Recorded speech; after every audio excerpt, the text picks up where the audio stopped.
Good morning. I apologize for this really awkward angle. My tripod thing is downstairs and it just occurred to me this morning that now this next couple weeks would be a really good time to vlog about some stuff that I'm doing.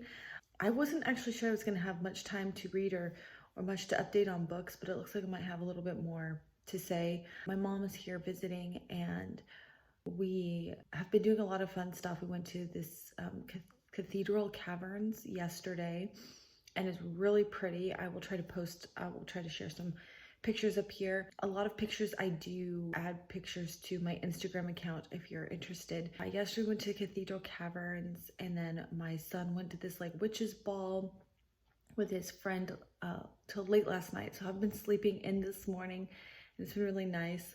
What else did we do this past week?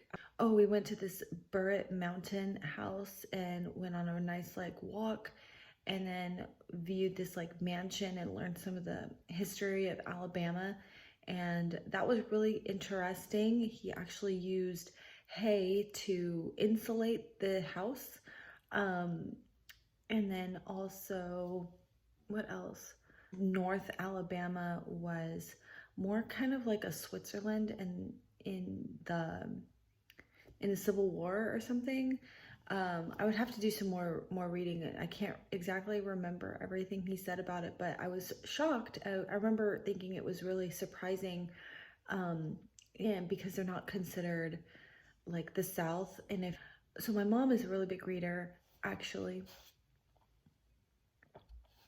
And so I kind of thought that maybe I would start one of her favorite books. I was kind of wanting to pick up a big chunky book, but I haven't been able to pick which one I really wanted to read. I've literally been cycling through about 7 different books that I'm like, maybe I should read this one, maybe I should read this one. I equally want to read them all. And then I was trying to think of books that's more geared towards around spooky season, because more of a seasonal read, which we're actually almost done with spooky season. My mom actually likes to read a lot of this author, Ken Follett, or Follett, she says. I actually started reading one of his books last year. I haven't finished it. I think I misplaced it during our move, or do I have it downstairs? I decided what a great opportunity to go ahead and read my mom's all-time favorite book, which is, drum roll, Gone with the Wind by Margaret Mitchell. All right, so I'm sitting here editing this video and I wanted to insert a little side note here.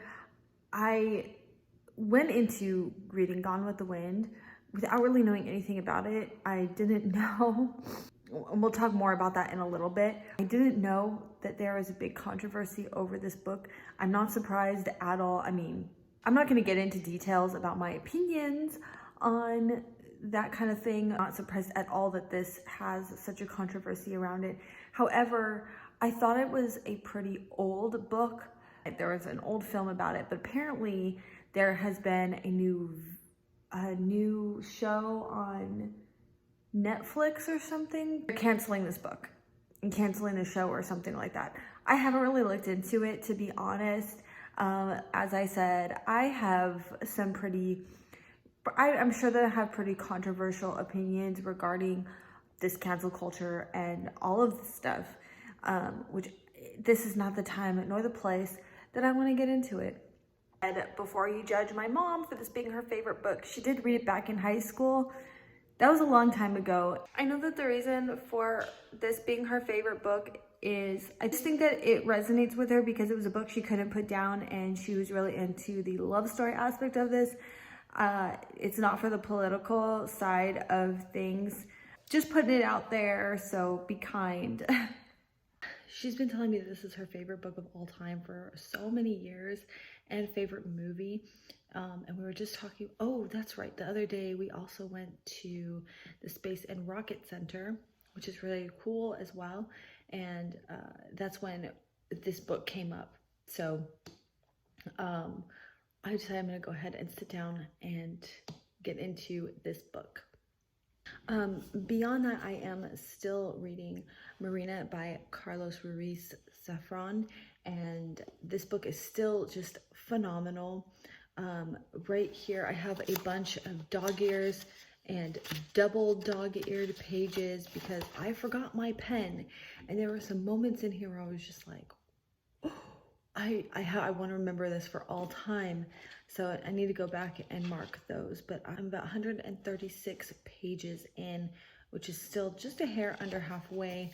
A couple other books that now that I've decided that I'm gonna pick up Gone with the Wind. We'll see if I get to them. And oh, I forgot. I did also read a short story by Guy de Maupassant called The Dead Girl. It's in a collection of short stories, which is downstairs. But that book, or that story, has completely tripped me out. I definitely need to reread it again. And I gave it to my mom. She read that last night and she thought it was pretty good. The other two books I have sitting here are Study in Scarlet, and I swear I've been trying to get to this book for so long. I've read a couple of pages in here so far, and I have to say his style of writing so far is like so good. I'm excited to pick this one back up. And I also have The Witching Hour sitting next to me as well. But you do know, I kind of feel like I want to read Game of Thrones, but then I keep getting torn because I'm like, well, if I'm going to read a big fantasy book, then I should probably finish the Brandon Sanderson Mistborn series. Got one more book in that series, and that's like stopping me from like choosing. But anyway, so I have my little pile here, and I'm gonna have a couple cups of coffee, finish my yogurt, and start this big boy. It is a perfect day for reading. It is looking like it's going to be a rainy day, and it's just so pretty out. It's a cozy Sunday. I don't know if we might end up just chilling out at home today, or maybe we'll go out later. I'm really not sure. I haven't talked to my mom about what she would like to do today. I also have to do some laundry and getting the kids ready for school and stuff. So it just occurred to me, I don't really know anything about Gone with the Wind. I think seeing like trailers of the movie, I don't know if I want to know what it's about. My mom promises that it's a page turner, and she says she couldn't put it down. I do think it's like this, supposed to be this like epic love story, and then also taking place around the time of the war. Which war? I don't know. Let's begin.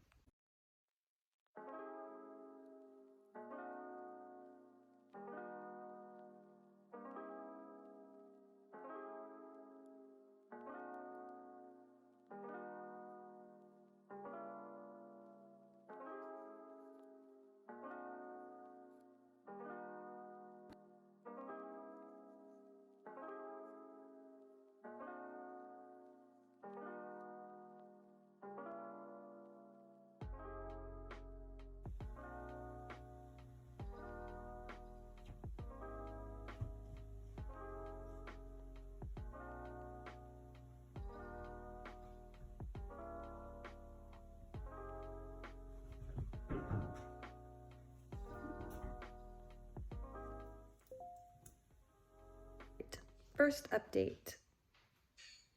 I read chapter 1. I am just starting chapter 2. I'm going to go ahead and take my first break as well because it's breakfast time. I'm going to go ahead and make the kiddos some pancakes to celebrate a cozy staying inside Sunday. So far, so good. It's definitely really engaging, quickly paced, easy to digest and read. And I'm really interested in the characters. Our heroine, Scarlett O'Hare, they're already setting up for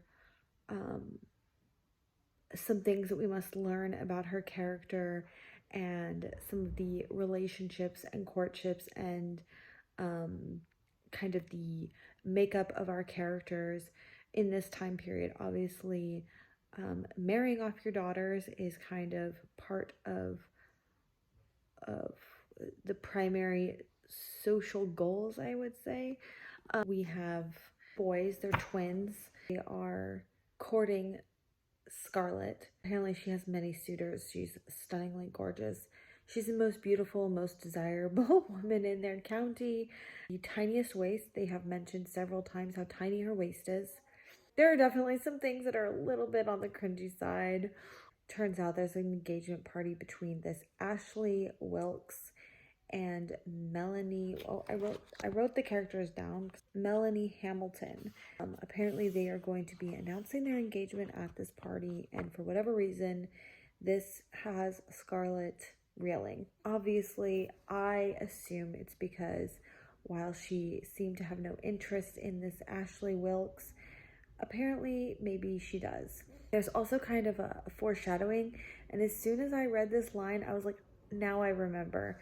They were talking about like person that comes and does like fortune tellings, and she goes, I don't like fortune tellings. They always tell me that I'm gonna marry this black-haired guy with a mustache, but I don't like black-haired guys with mustaches. And the twins are like, oh, that's because you like people with red hair. I really like the way it kind of like, what do you call it when like they kind of drop little hints of what's to come, because at that point you don't know that they have red hair, and you also don't know that they're courting them, so it kind of seems like it's hanging there and then it starts coming together. So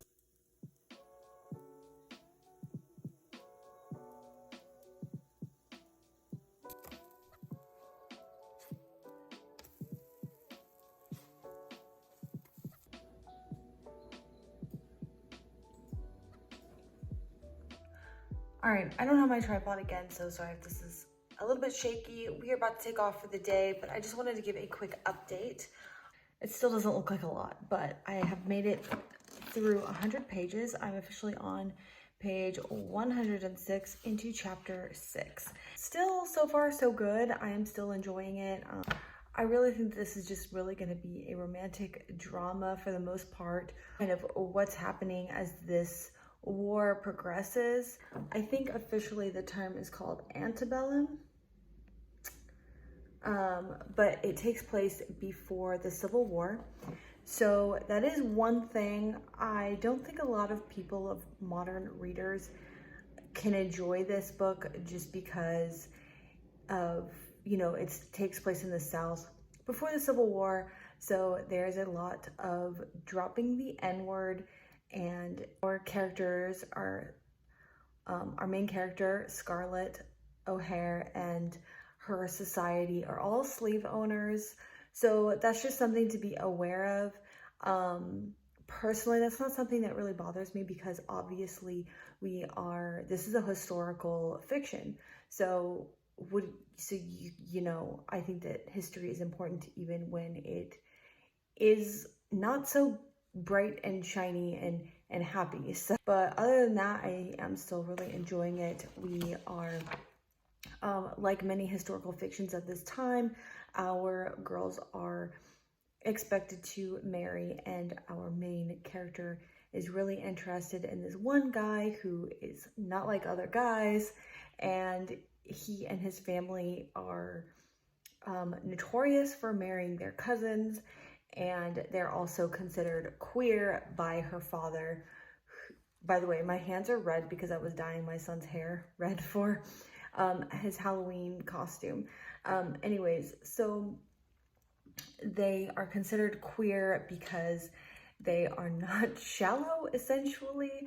They enjoy reading books and art and music, and these are all foreign things. They don't enjoy hunting and playing poker like men ought to in this society. So they're kind of looked down on, and the heroine's father does not like the idea that she would be interested in a man like that, and swears that they would not be happy because he does not value those things.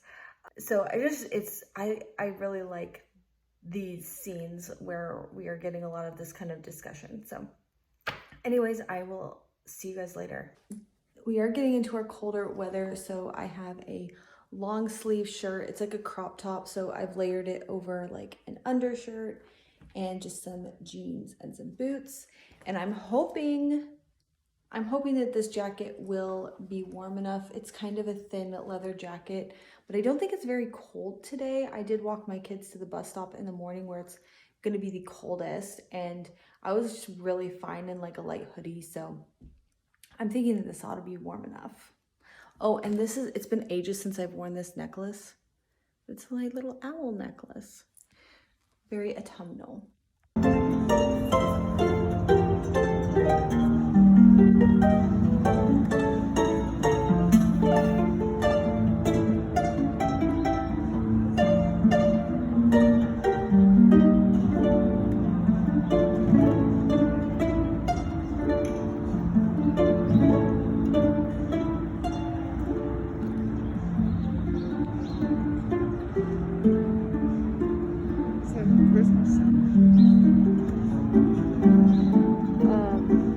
Nightmare Before Christmas.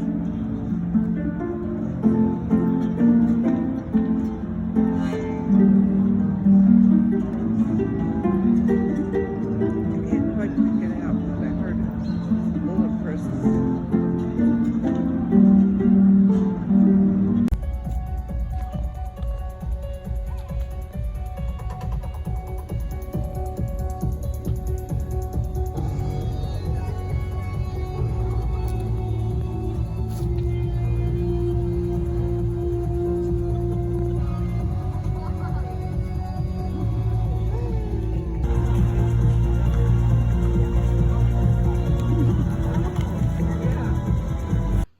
Happy November 1st. I don't actually have any reading updates.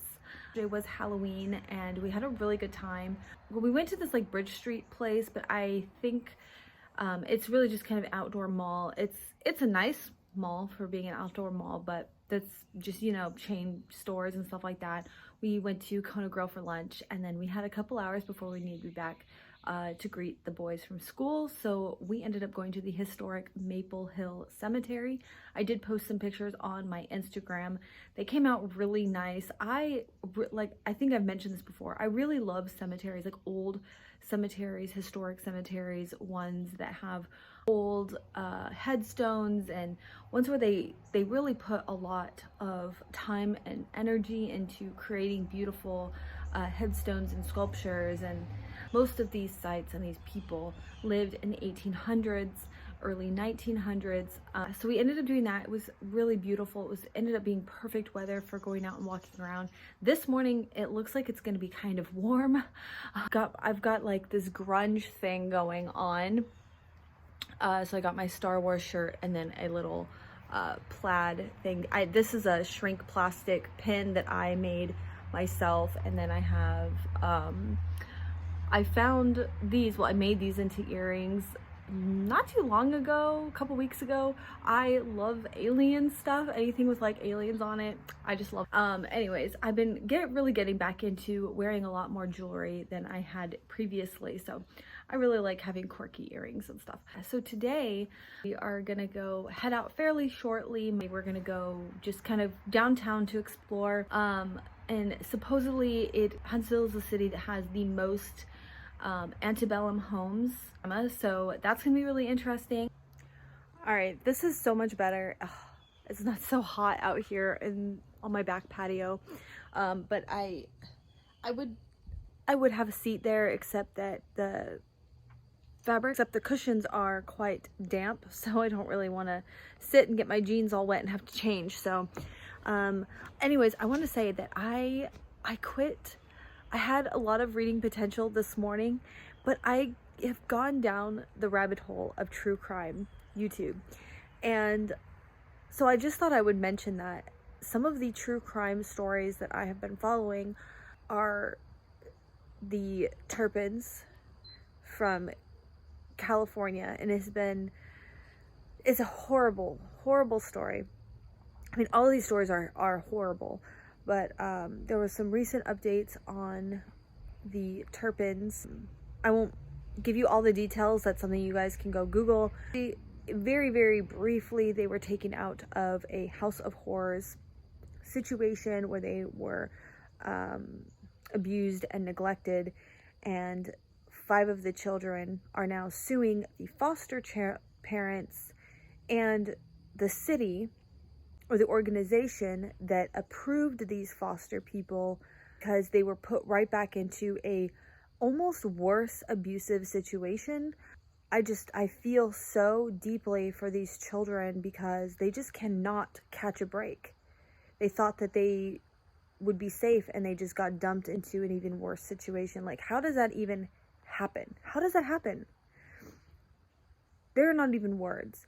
And if I get into it, I won't stop. So the other story that I have just kind of got wind of is the Darrell Brooks. I think that I keep seeing all these videos pop up about his conduct in court, and so that intrigued me, and so I started watching the situation. Apparently he was a person that went to a parade and drove through the crowd, killing or injuring like 65 people. I forget the exact numbers. And he drove 4 blocks length through these people. And then at his trial, he declined representation. So he fired his attorneys and represented himself. And that is interesting and kind of hilarious. One of the first things, but one of the first videos I've seen is he's like demanding that the judge prove, subject jurisdiction. All that means is that that his case is being heard in the correct court. He was found guilty for everything. But yeah, it was just crazy. It's just crazy the way he was acting.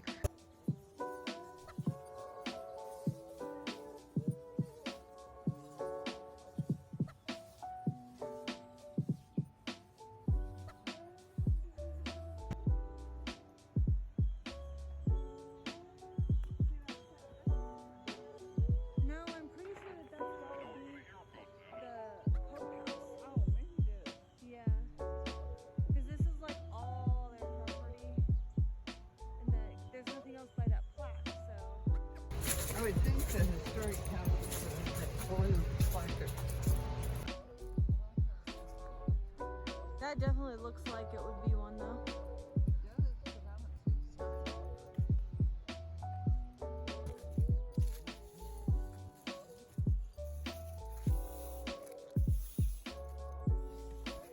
Kids' books. Oh, the Chocolate War. Was that good? You read it? No. Oh, I can't remember. these are library books. They probably didn't return. You know what? I have one of these. It's just mass market paperback. What's this? Cake? Thin. Thin. Have your cake and skinny jeans too. Bestseller. They're all bestsellers, aren't they? Well.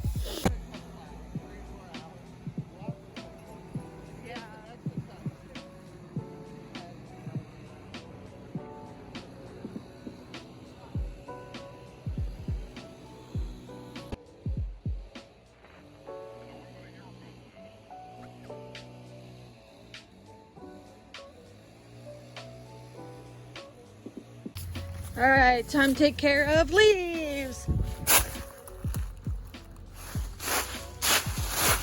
That one's probably better.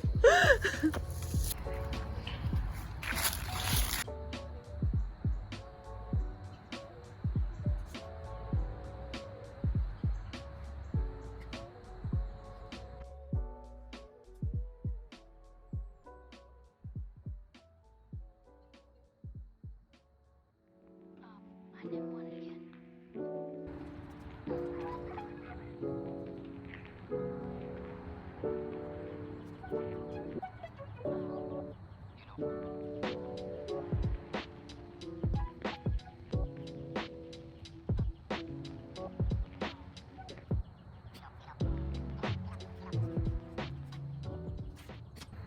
All right, reading updates. I'm only about 122 pages in, but gosh, I'm actually really getting into it. I don't want to put it down. I want to keep reading, but I do need to get some more leaves picked up.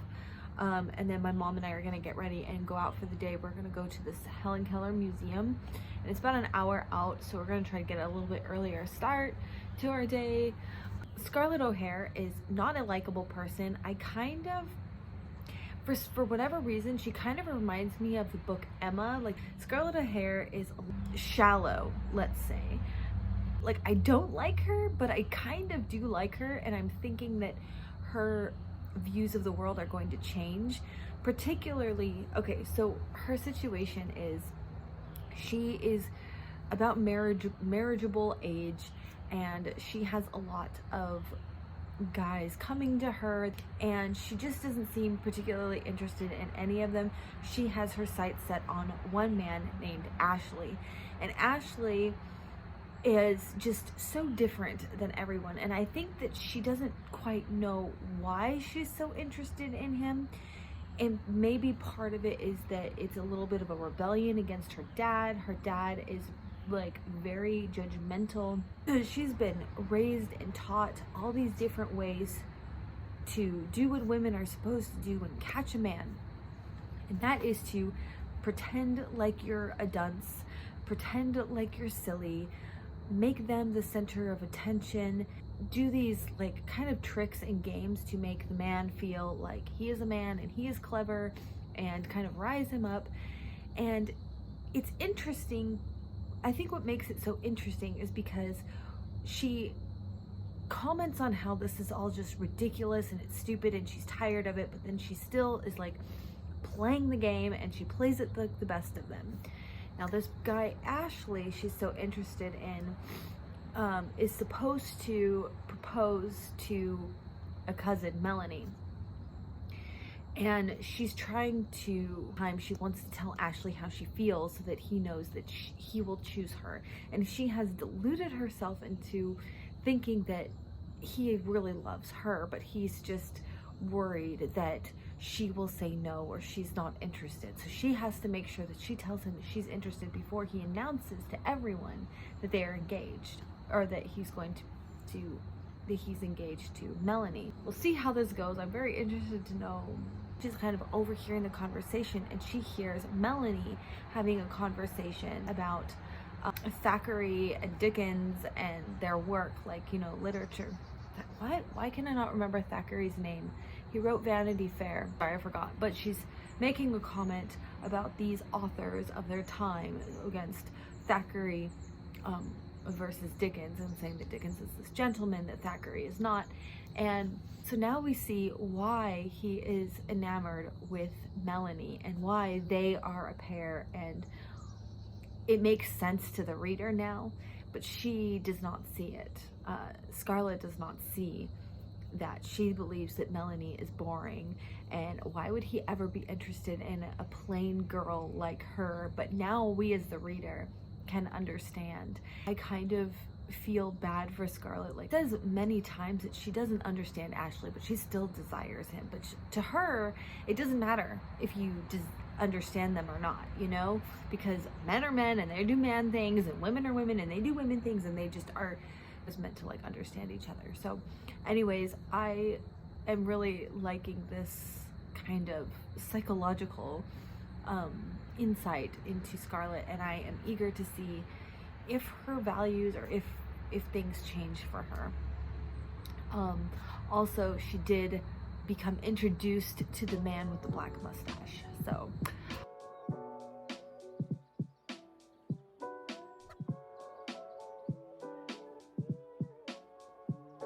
Yeah.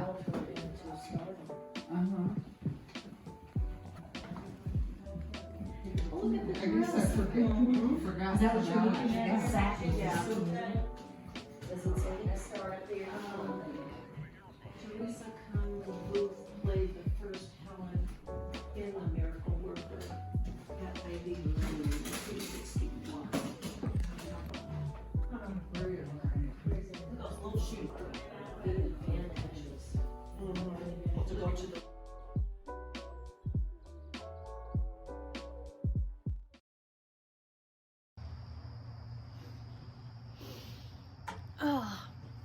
Good afternoon. It is about 4:30. Whoa, that's gonna mess up the table. It's been a really chill day today. We didn't do a lot, except for just kind of doing a few like little chores around the house.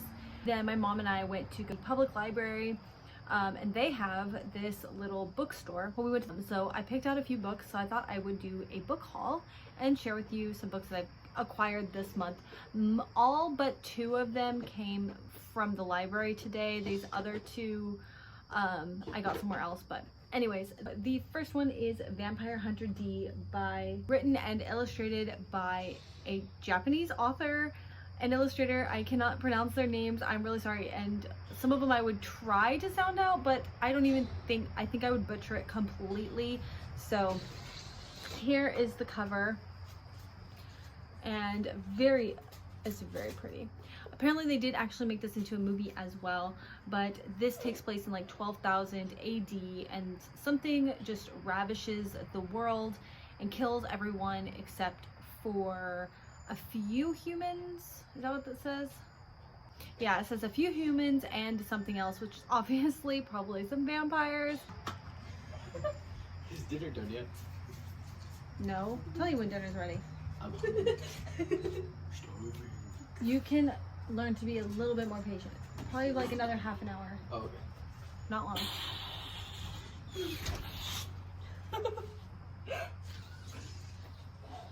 Mom, look behind you. Look behind you. Look at there. I can't see you.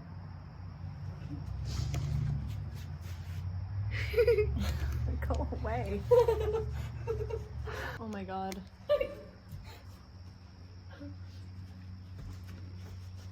Alright, so this is considered a Japanese horror, and it is not a manga, it is like a traditional novel. He's fine, Michael, leave him alone. I probably should have done this when they were at school. Oh well.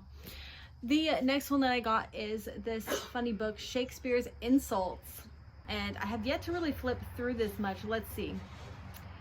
Oh, it tells you which play it's from too. Okay. Oh, here we go. Here's A Midsummer Night's Dream, one of the more popular ones. Okay, I really like this one. I do repent the tedious minutes I with you have spent. I will purge thy mortal grossness so. Methought I was enamored of an ass. So yeah, that should be fun. The next one is a book that I actually already own, but I could not pass up the opportunity to get an Everyman's Library edition of this, and that is Vladimir Nabokov's Lolita. And I'm just a sucker for these Everyman Library books. I wish when I'd started collecting like my classics that I had known that these were like existed. That bird does not like me talking.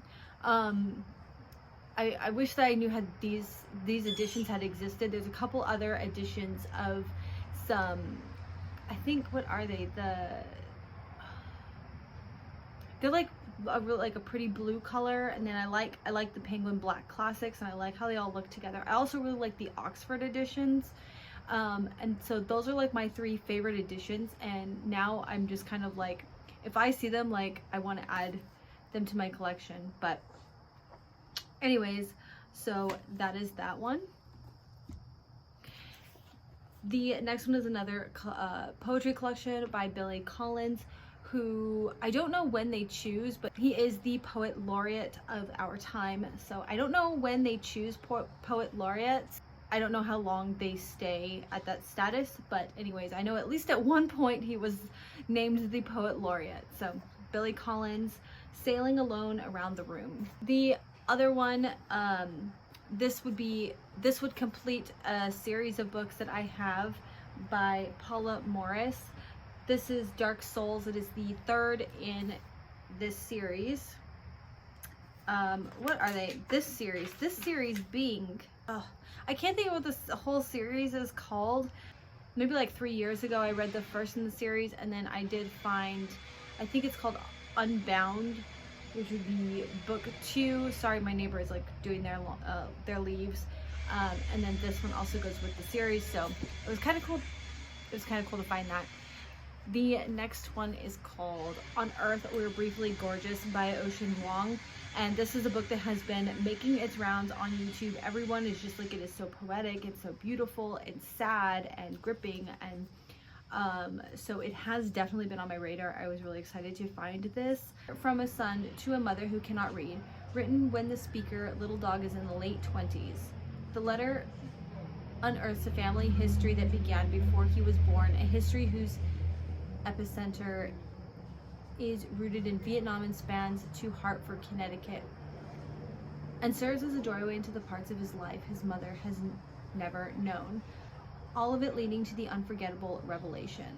At once a witness of the fraught yet undeniable love between a single mother and her son, On Earth We Are Briefly Gorgeous is also a brutally honest exploration of race, class, masculinity, asking questions central to our American moment, immersed as we are in addiction, violence, and trauma, but undergirdled by compassion and tenderness.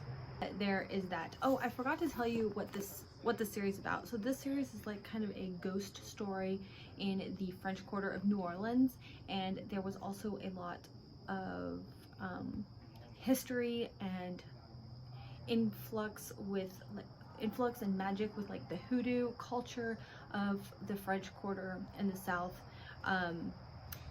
and also a lot of like the Southern elites mixed in there, which a bunch of just like things that I just really enjoy.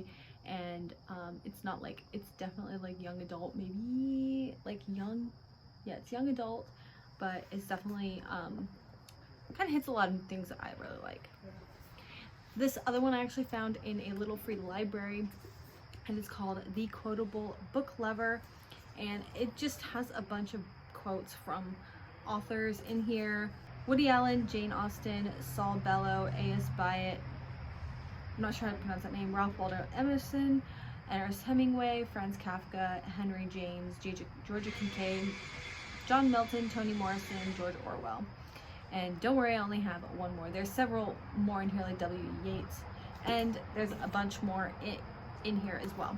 And finally this one, A Double Life by Flynn Barry, which is a thriller, and it is about this girl Claire and her brother. And you know what, let me just read the back of this because I'm having a hard time like putting it into my own words. Riveting and sophisticated page turner inspired by one of the most notorious unsolved crimes of the 20th century, the Lord Lucan case. So that's interesting, inspired by a true story. Now I'm gonna have to look into that. Nearly 30 years ago, while Claire and her brother slept upstairs, a brutal crime was committed in their Grand London home. The next morning, her father's car was found abandoned with bloodstains on the front seat. The first Lord, accused of murder in more than a century, he has been missing ever since. Now a doctor living under the assumed name, Claire learns the police may have found him, and her carefully calibrated existence begins to fracture. She starts to infiltrate his privileged inner circle, who have never broken their silence about what happened that night. Soon, Claire will learn how far she will go to finally find the truth. All right, everyone's getting quite loud out here, so I'm gonna go, and I will catch up with you later. The window lighting here is actually really nice. Oddly enough, I'm in my bathroom, so it's a little bit echoey, but the lighting is really nice, so we're gonna go with it. All I want to say really quickly is this vlog is getting quite long. I still have a lot of other footage of reading updates and things that we were doing around Huntsville area. We've gone to like Scottsboro and everything, but the vlog is getting quite long, so I'm gonna go ahead and end this vlog here, and we'll talk more about Gone with the Wind. At this very moment, I'm just over 70% of the way through, so I do anticipate finishing this book fairly quickly within the next few days. So I will see you next time. Bye.